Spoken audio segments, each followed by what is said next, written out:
Today on the Matt Walsh Show, the Washington Post has come up with a new innovation to account for all the non-white people who are Trump supporters.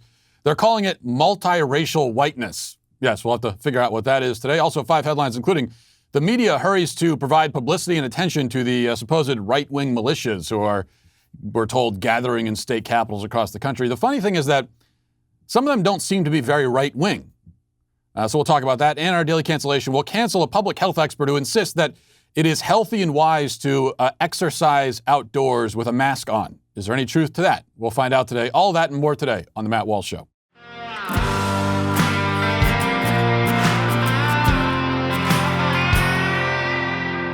Before we go any further today, quick word, important word from our friends at LifeLock. You know, it's never been more important to protect your online data, especially when you think about all the new tactics that the thieves are using to steal your data. And a new tactic for stealing your credit card and personal information has recently been discovered.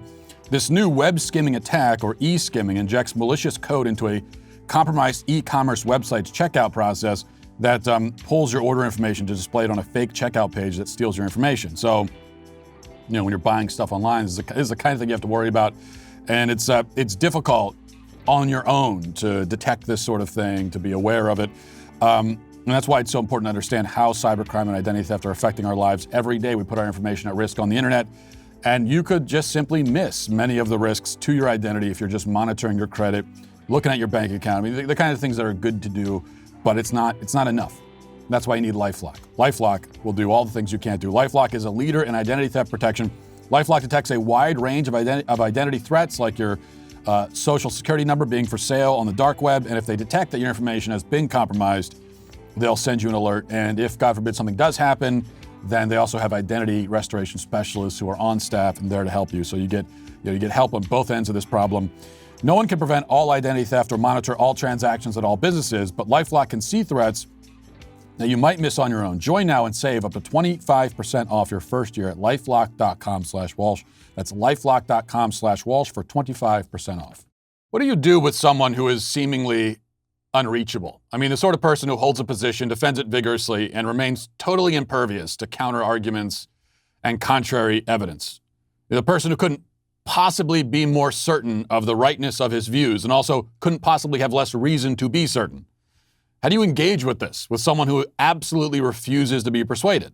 Someone who hangs on to their original assumptions and beliefs and simply ignores everything that contradicts it, or else incorporates the contradictory information into their worldview in an entirely ad hoc and arbitrary way. It quickly feels pointless to engage with them, right? It feels like you're trying to, explain the color green to a man who's been blind since birth. It's just not clicking with them. They can't comprehend what you're telling them. Or what makes it all the more frustrating, really, is that they refuse, in this case, to comprehend it. Now, what do you do when the whole country seems to be filled with people like this? What happens then? I suppose what happens is, well, everything we're seeing happening right now. It's why talk of unity is pointless and will go nowhere. I mean, how do you unify with people like this? People like, for example, the writer of a new op-ed in the Washington Post, Cristina Beltran. The piece, which has attracted much attention in recent days, is titled, here's what it's titled, "To understand Trump's support, we must think in terms of multiracial whiteness."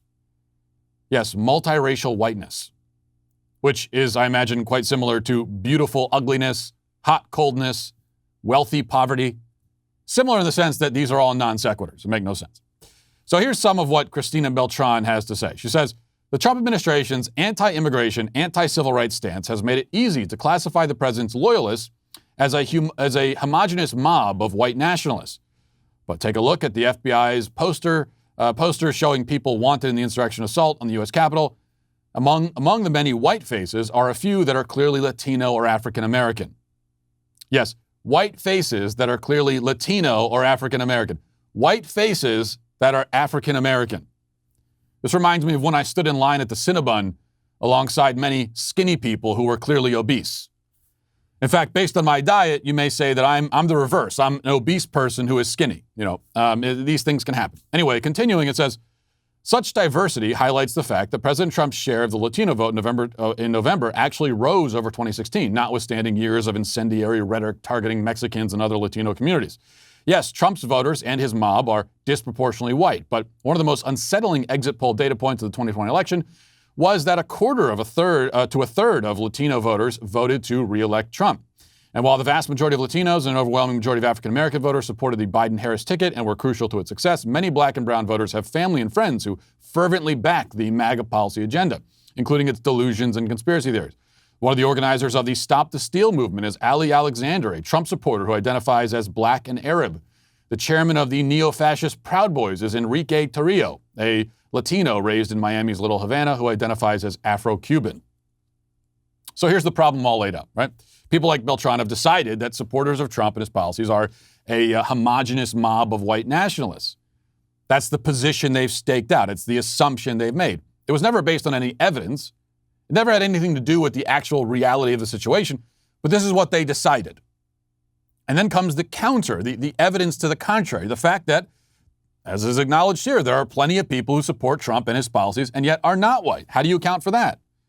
Now, it's true that the fact that some non-white people support Trump doesn't in and of itself prove that Trump is not racist or that most of his supporters aren't, but it is a point that must be explained. It does throw a wrench into the works, right, if you're on the left. It's a piece of data that the original theory doesn't predict or account for it. So what do you do about it? Do you stop and assess? Do you reevaluate your position? Do you strive to develop a more nuanced understanding? No, of course not. Instead, you do this from the piece. It says, rooted in America's ugly history of white supremacy, indigenous dispossession, and anti-blackness, multiracial whiteness is an ideology invested in the unequal distribution of land, wealth, power, and privilege. It continues, multiracial whiteness reflects an understanding of whiteness as a political color, and not simply a racial identity. A discriminatory worldview in which feelings of freedom and belonging are produced through the persecution and dehumanization of others. For voters who see the very act of acknowledging one's racial identity as itself racist, the politics of multiracial whiteness reinforces the desired approach to colorblind individualism. In the politics of multiracial whiteness, anyone can join the MAGA movement and engage in the wild freedom of unbridled rage and conspiracy theories. America's racial divide is not simply between whites and non-whites. Thinking in terms of multiracial whiteness helps us recognize that much of today's political rift is a division between those who are drawn to and remain invested in a politics of whiteness and those who seek something better. Okay, now, before we analyze this further, there's one other quick passage from this piece, just sort of dropped into the middle, which is true and actually undermines the point that's being made. It says, if you want to speak Spanish and celebrate a quinceañera in your family, go ahead. If you want to be a Proud Boy, be a Proud Boy. Trump doesn't care. As long as you love him, he'll love you.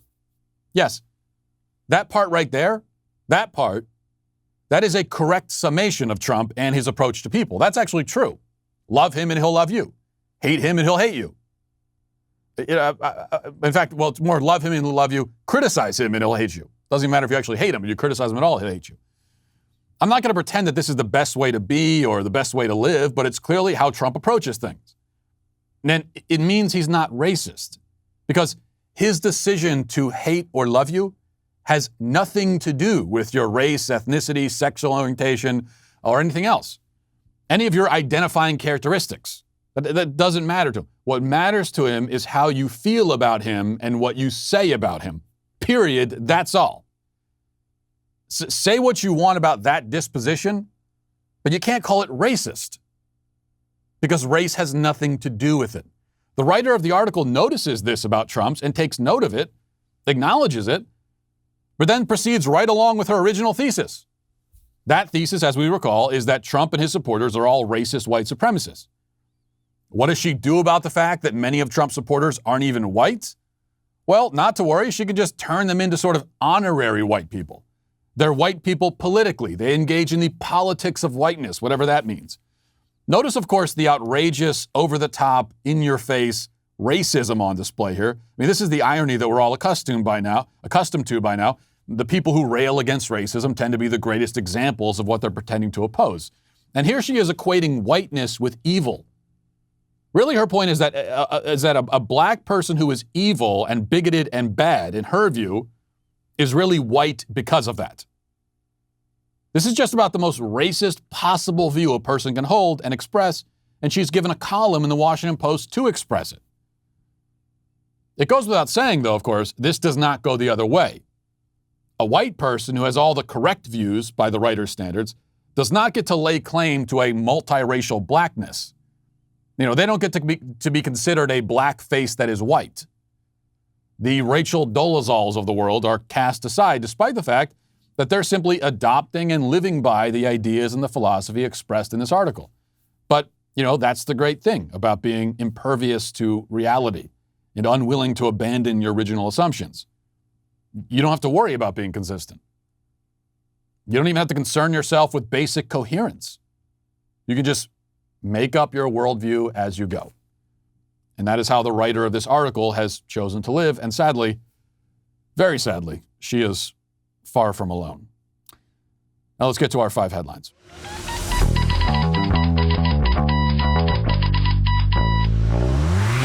Well, today is a day of mourning for me. It was a tough weekend. Ravens lose to the Bills. Didn't even score a touchdown.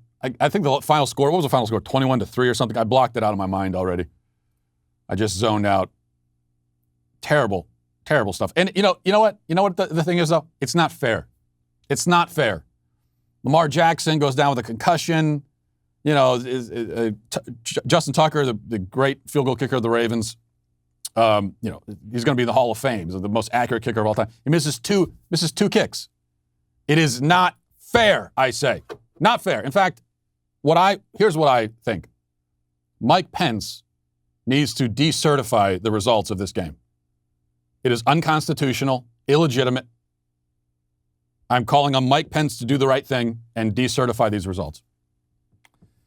We'll see. We'll see if he has the courage. If he has the courage to act in this moment of crisis for our nation. All right.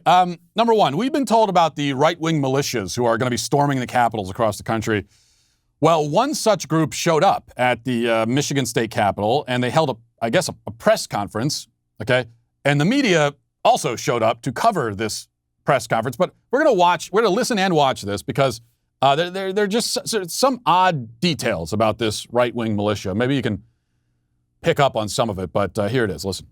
Antifa, Boogaloo, and right-wing militias, they are the antibodies, not the disease that is destroying our country. The disease is a country run by 2 corrupt political parties that do not care about you. So deeply incestuous with corporations that they're indistinguishable from each other. A government that spent 6 months debating whether to give their own people $600, but only 24 hours to unanimously agree to give billions of dollars to foreign tyrannical governments and corporations. A government that has bombed villages overseas my entire life for my supposed safety here. This is a call for unity. For all of American people that realize the true threat against us to come together. Okay, so a few things there. And he goes on. It goes on for like another minute. And he also mentions, you know, he's speaking. I don't think it was in that clip.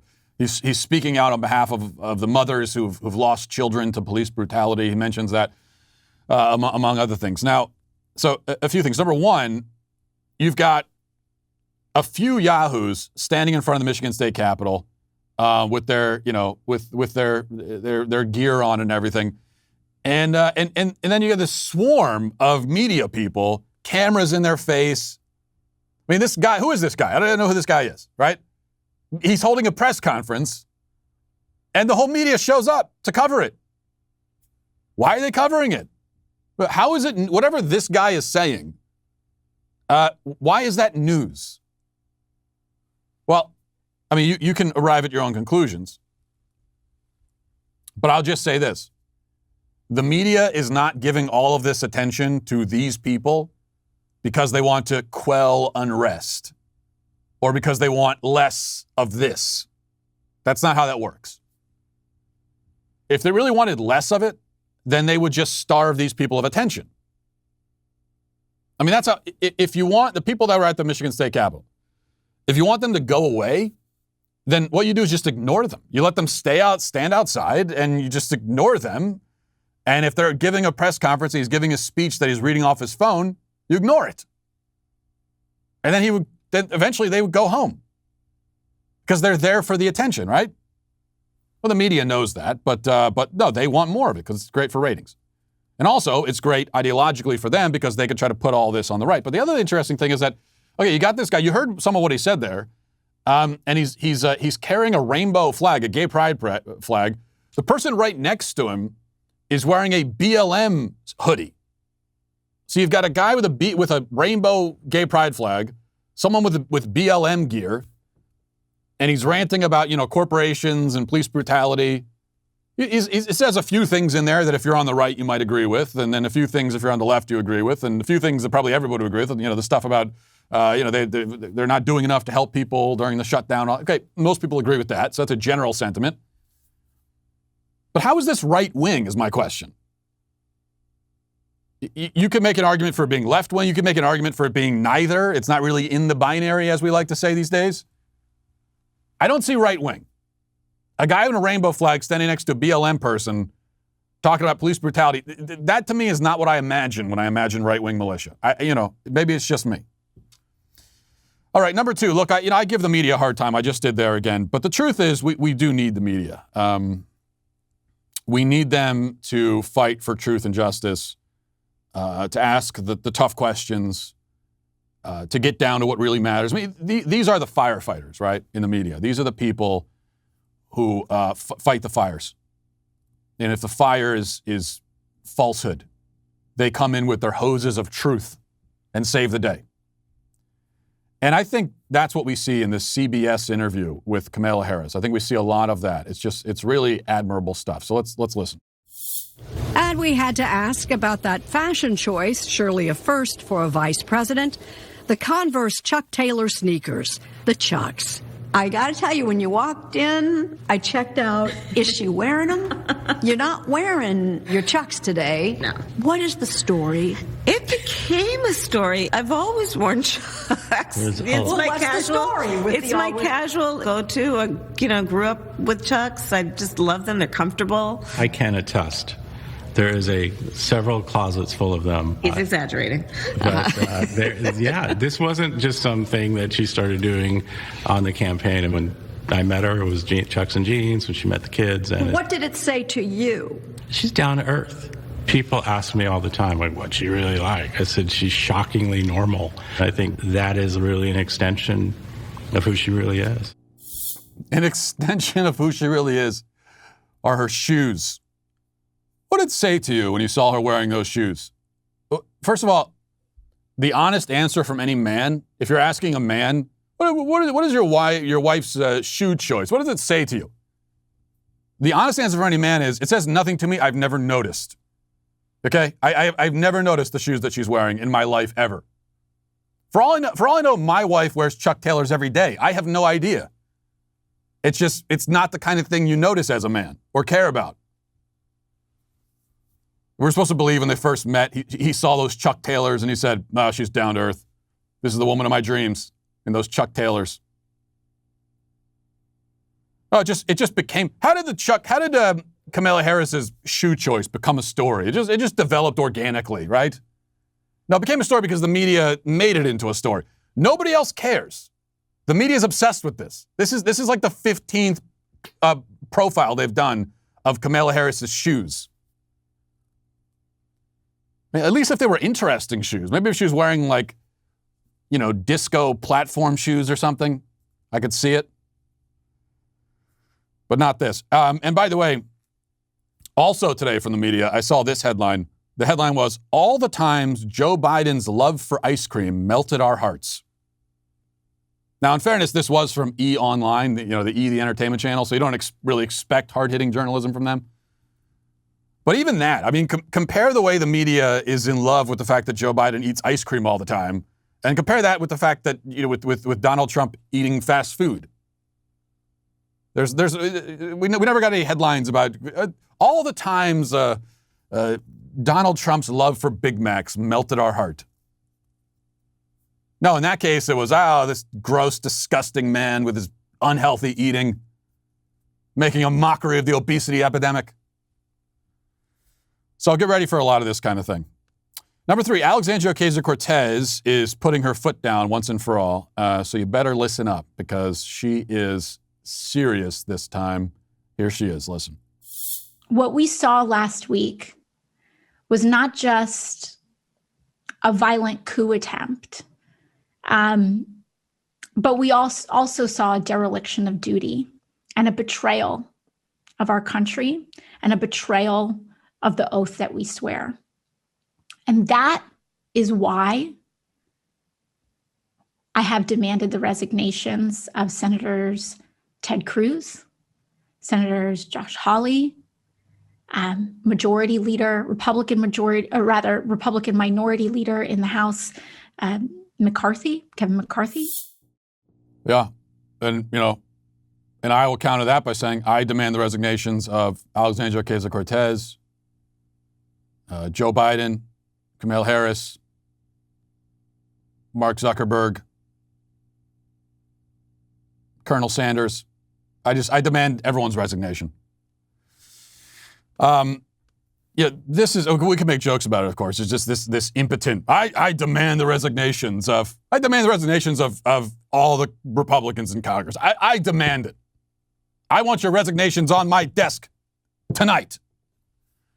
So we can laugh at the impotence of that, but really this is just another example of, you look at how the left has reacted to one example of right-wingers rioting.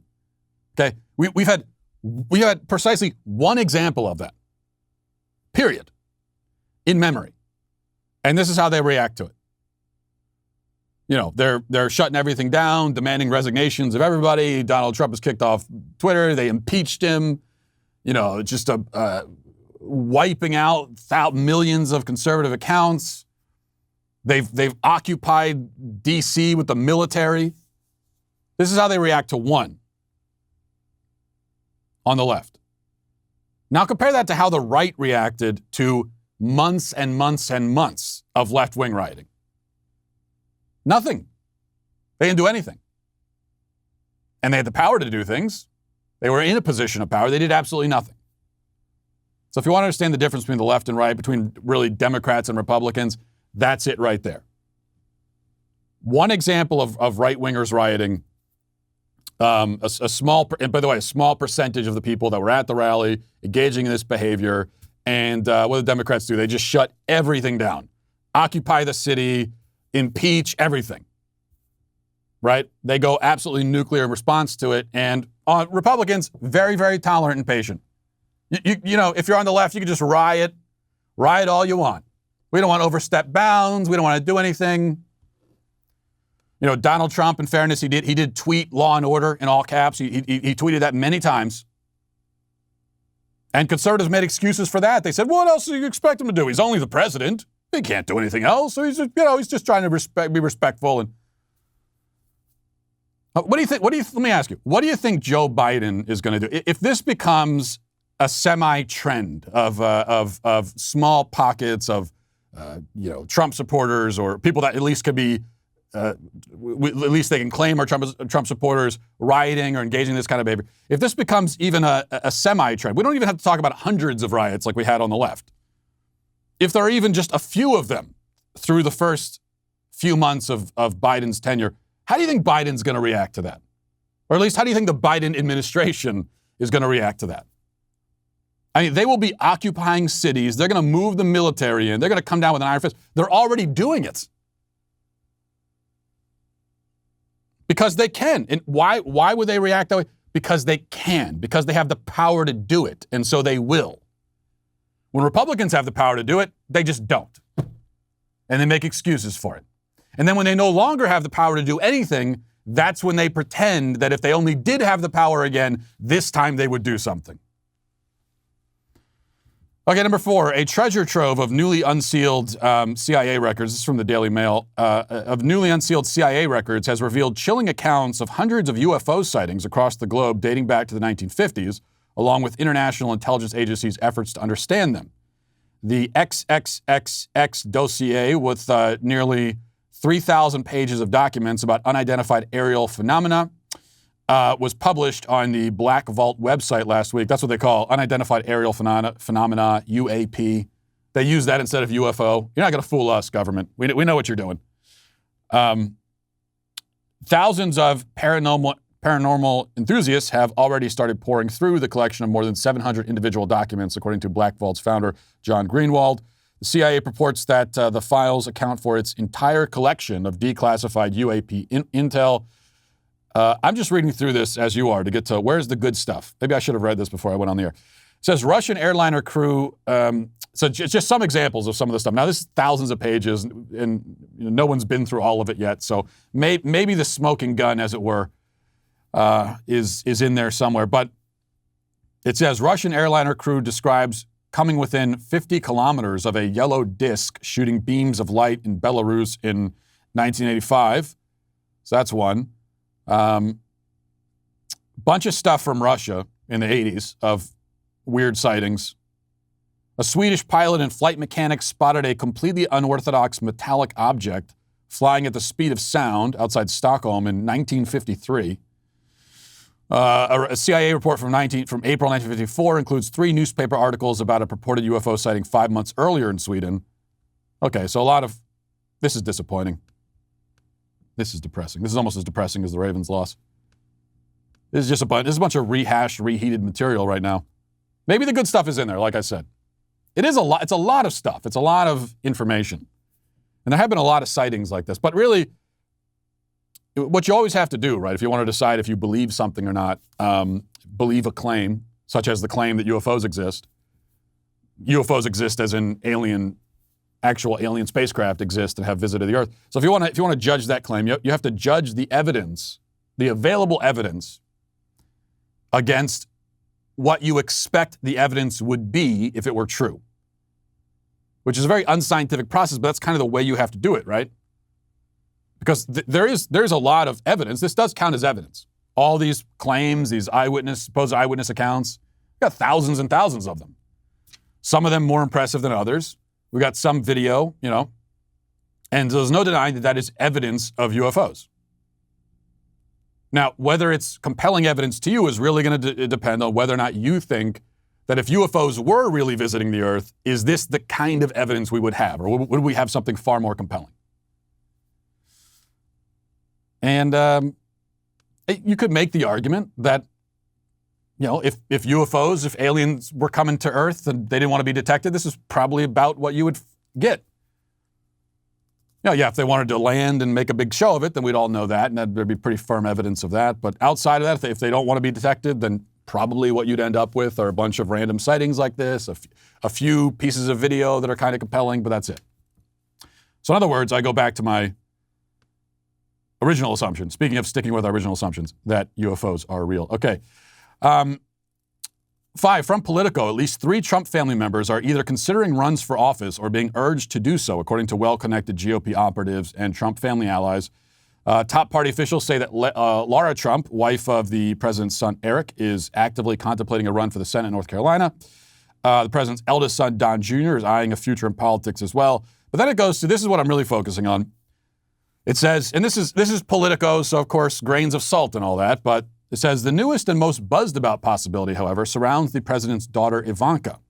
The senior White House advisor is set to decamp to Florida after her father's presidency comes to a close, and though talk of her launching a primary challenge to Senator Marco Rubio has given off the faint whiff of political fanfic, in reality, Trump officials say there have been machinations behind the scenes.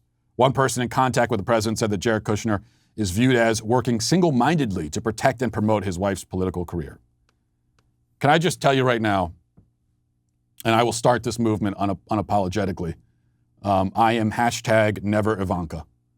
There's no reason why we should be talking about Ivanka Trump, the left-wing Democrat daughter of the president. There's no reason why we should be talking about her for political office. And I'm really not sure where her base of support is supposed to be, because she has Trump at the end of her name, she's automatically hated by like half of the country, and that's not going to change. So that's 50% of the electorate that's out the window right away because of her last name.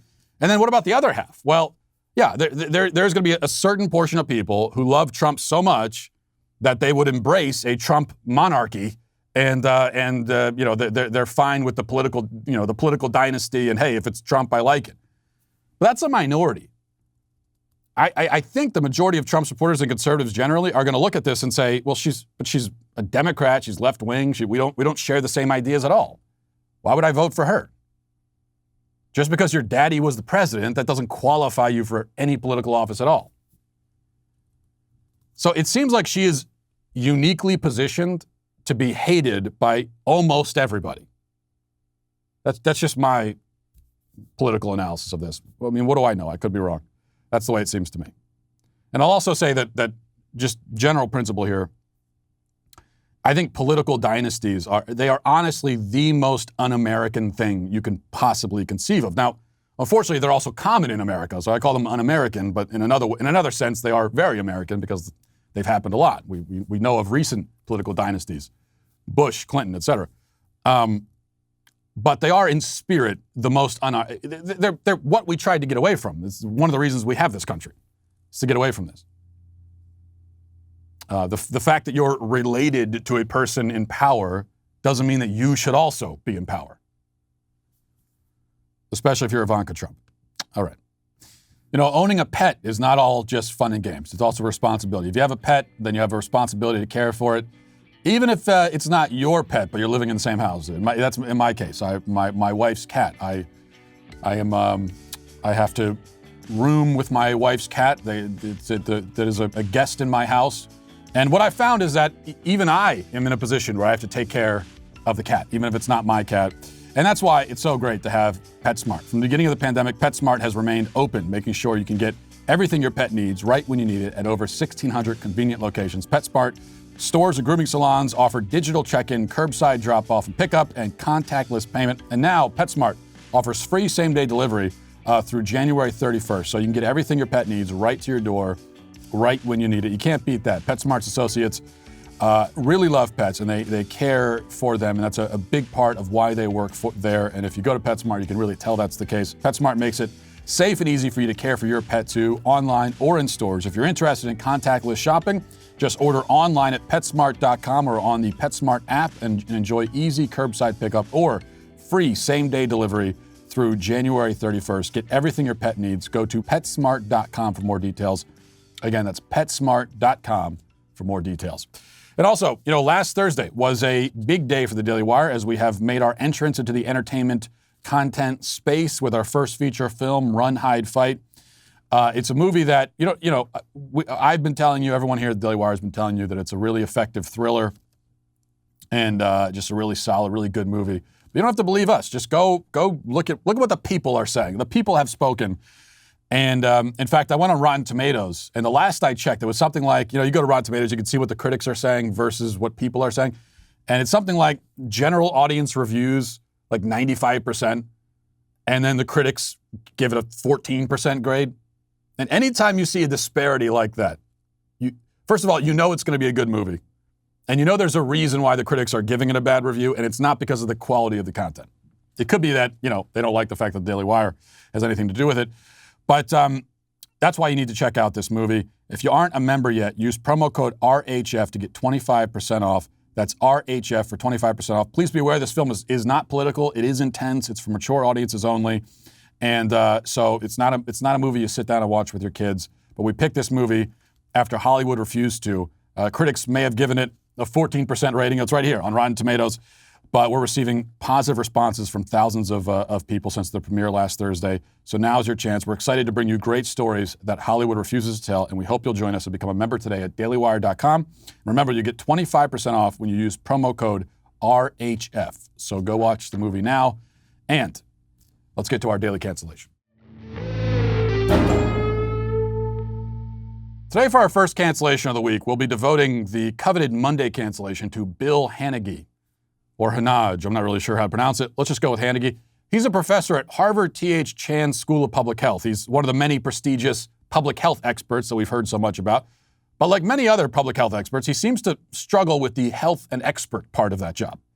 He's pretty good at being public, though. He's got that down. But I don't know about the rest of it.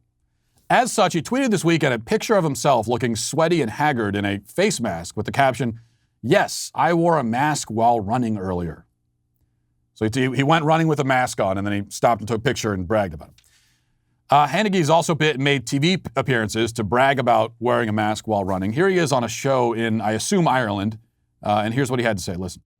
So if we're outside, we're traditionally told we don't need to wear a mask as much, we're not at as much risk. But if we're out, for example, exercising, running, jogging, should we be wearing masks?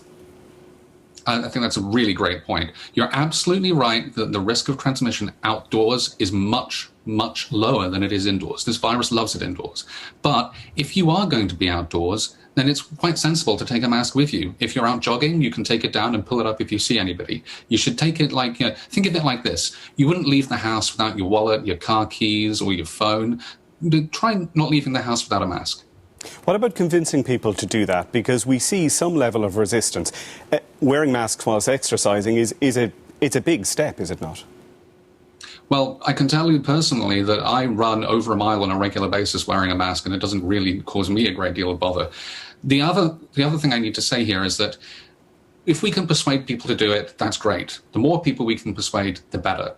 Because these variants are more transmissible, we do need to do more to stop them, and to, we have to race the virus in order to get as many people vaccinated as possible. And anybody who can do anything to help by wearing a mask, for instance, is doing something to help that. Anything you can do to help is doing something to help. Did you get that?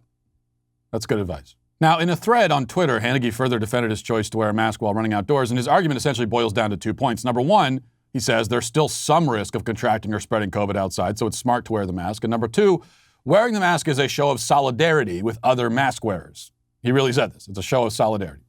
So let's deal with these points one at a time. First, there's still a risk outside, so better safe than sorry. Okay, well, the problem with nearly all of the arguments presented in defense of nearly all of the anti-COVID measures is that they do not acknowledge the risks on the other side. They act as though the person taking these precautions is playing with house money, basically. Like there's no risk at all inherent in the precaution itself. The most obvious example is with the lockdowns. Well, better to do the safest thing and shut everything down. Yes, well, the problem is that there's a real cost to that decision. There's real risks involved. It may not actually be the safest thing. That's the point. It's like saying, better to do the safest thing and fire a gun into that dark room in case there's a burglar in there. Now, yes, that strategy could theoretically work, but there are a whole lot of ways that it could go very wrong. And you have to factor that into your equation. With the mask, the question is this. What is the actual risk of spreading or contracting COVID while you run outside and maybe come within a few feet of other humans for a second or two while you pass by them? And what is the risk to your health when you put something across your face while engaged in strenuous exercise? Now you have to simply determine which poses the greater risk. This is how you conduct a risk assessment.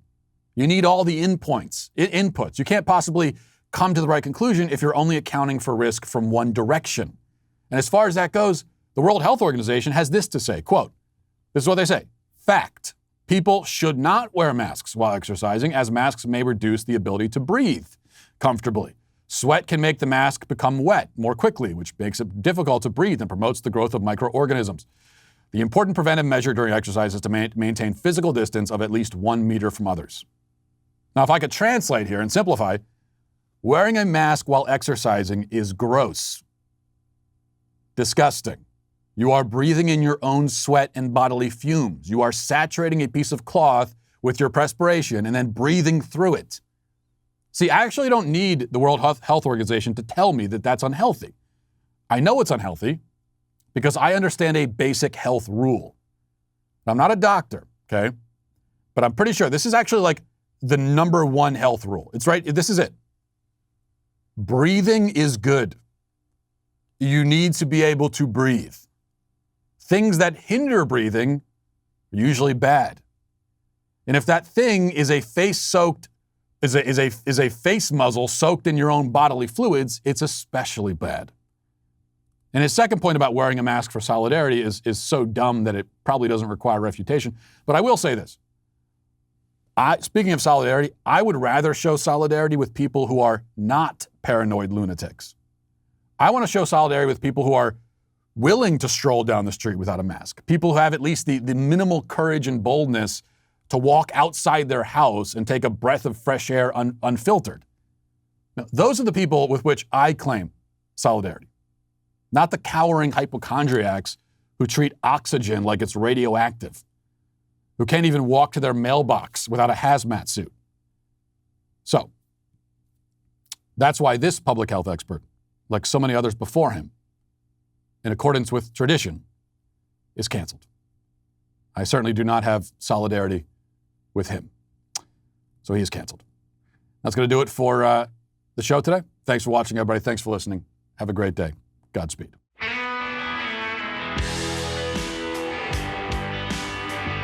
The Matt Walsh Show is produced by Sean Hampton, executive producer Jeremy Boring. Our supervising producers are Mathis Glover and Robert Sterling. Our technical director is Austin Stevens. Production manager Pavel Vodosky. The show is edited by Danny D'Amico. Our audio is mixed by Mike Coromina. Hair and makeup is done by Nika Geneva. And our production coordinator is McKenna Waters. The Matt Walsh Show is a Daily Wire production. Copyright Daily Wire 2021.